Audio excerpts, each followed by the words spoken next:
Hello, আসসালামু আলাইকুম। পুপুস মামা পেজ থেকে আপনাদেরকে স্বাগত। আজকে আমি রান্না করব পটল দিয়ে রুই মাছের মাথা। তো শুরুতেই আমি এখানে কিছু তেল দিয়ে দিচ্ছি। আমার কড়াইটা গরম হয়ে গেছে, কিছু তেল দিয়ে নিলাম। দিয়ে দিব কিছু পেঁয়াজ,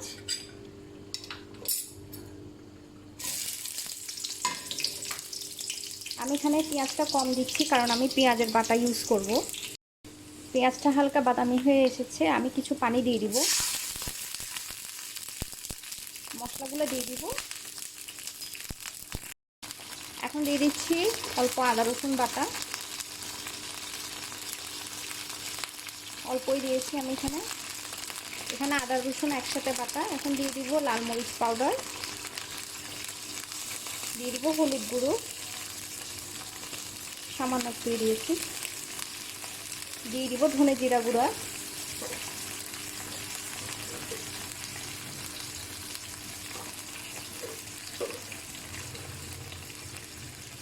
দিয়ে দিব সামান্য একটু গরম মশলা গুঁড়ো,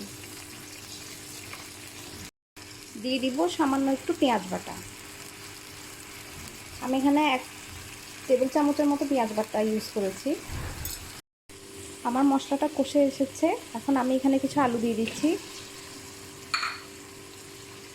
আলুগুলো দিয়েও আমি কষিয়ে নিচ্ছি। আমাদের আলুটা কষে গেছে, আমি এখন এখানে মাছ আর পটলগুলা একসাথেই দিয়ে দিচ্ছি।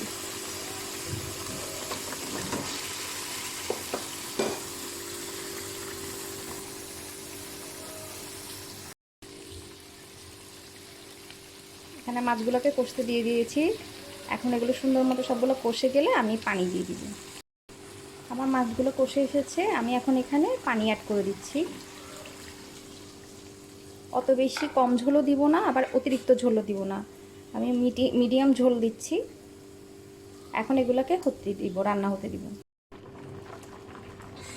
আমার মাছের ঝোলটা ফুটে গেছে, আমি এই পর্যায়ে একটা বাতাসা মরিচ দিয়ে দিচ্ছি। এটা এখানে জাস্ট দিয়ে দিচ্ছি। আমি এটা কেটে দিচ্ছি না, কেটে দিলে অনেক ঝাল হয়, পুরো তরকারিটাই অনেক ঝাল হয়ে যায়। তাই আমি এটা গোটাই দিয়ে দিলাম। আস্ত দিয়ে দিলে এটা স্মেলটাও ভালো হয়, আবার পুরো তরকারিটাই ঝালটা হয় না সেরকম। তাই এটা আমি দিয়ে দিলাম। এখন আমি মাছটা পুরোপুরি হওয়া পর্যন্ত অপেক্ষা করছি। দেখুন সুন্দর একটা কালার এসে গেছে তরকারিতে। হয়ে গেল আমার মাছের ঝোল রান্না।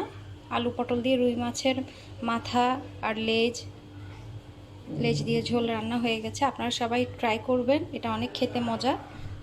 আজকের ভিডিও এখানেই শেষ করছি। আসসালামু আলাইকুম, সবাই ভালো থাকবেন।